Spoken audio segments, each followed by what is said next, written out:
Hello guys, আসসালামু আলাইকুম। সবাই কেমন আছেন?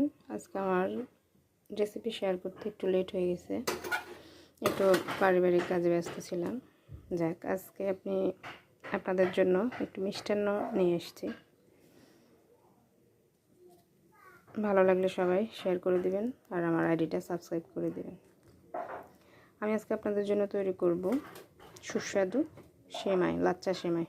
এটা কীভাবে কী করতে হবে আমি বলে দিচ্ছি। আমি দুধটা প্রথমে ফুটিয়ে নিয়েছি। এখন এর ভিতর দিয়ে দেব তেজপাতা। এই যে যা যা নিয়েছি আপনাদেরকে এগুলো দেখাই দিচ্ছি আরেকবার। আপনার একটু ফ্লেভার আসবে, একটু সেন্ট আসবে আপনার যদি সেমাইয়ের মধ্যে একটু তেজপাতা, দারুচিনি, লং, এলাচ এগুলো দিয়ে দেন। আচ্ছা, আমি একে একে সব কিছু দিয়ে দিলাম।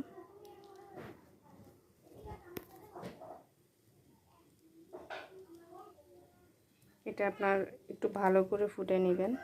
ফুটে নেওয়ার পরে পরিমাণ মতো একটু লবণ দিয়ে দিবেন। লবণটা দিলে কি হয়, আপনার মজাটা আর একটু বেড়ে যায়। পরিমাণ মতো দিয়ে দিবেন লবণ, দিয়ে এগুলো একটু জাল করে নেবেন।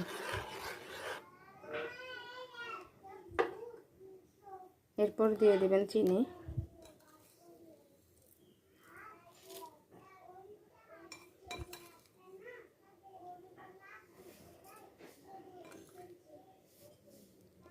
আমার ভিডিওগুলো আপনাদের কাছে কেমন লাগে একটু কমেন্ট করে জানাবেন। কমেন্ট করে জানালে আমি আরও আগ্রহ বোধ করব ভিডিওগুলো আরও বেশি বেশি করে বানানোর জন্য। আমার এগুলো যখন হয়ে আসবে তখন আমি এটা কী করব, একটু ঠান্ডা করে নেব। আপনি চেষ্টা করবেন দুধটা একটু ঠান্ডা করে তারপর সেমাইটা দেওয়ার জন্য। তাহলে কী হবে, আপনার সেমাইটা একদম ফ্রেশ থাকবে, নরম হয়ে যাবে না। আপনি দেখবেন একটু নরম হয়ে গেলে সেমাইটা স্বাদটা কমে যায়। আপনি সেমাইয়ের স্বাদ বাড়ানোর জন্য অবশ্যই দুধটাকে একটু ঠান্ডা করে নেবেন। এই যে এরকম আমি আগে থেকে সেমাইটা নিয়ে নিছি। এবার আমি দুধটা দিয়ে দেব পরিমাণ মতো, আপনি কেমন খেতে পছন্দ করেন। এরপর আমি একে একে দিয়ে দেব বাদাম, কাজু বাদাম, পেস্তা বাদাম এবং কিশমিশ। এগুলো যদি আপনার না থাকে তাহলে আপনি এভাবে খেয়ে নিতে পারেন।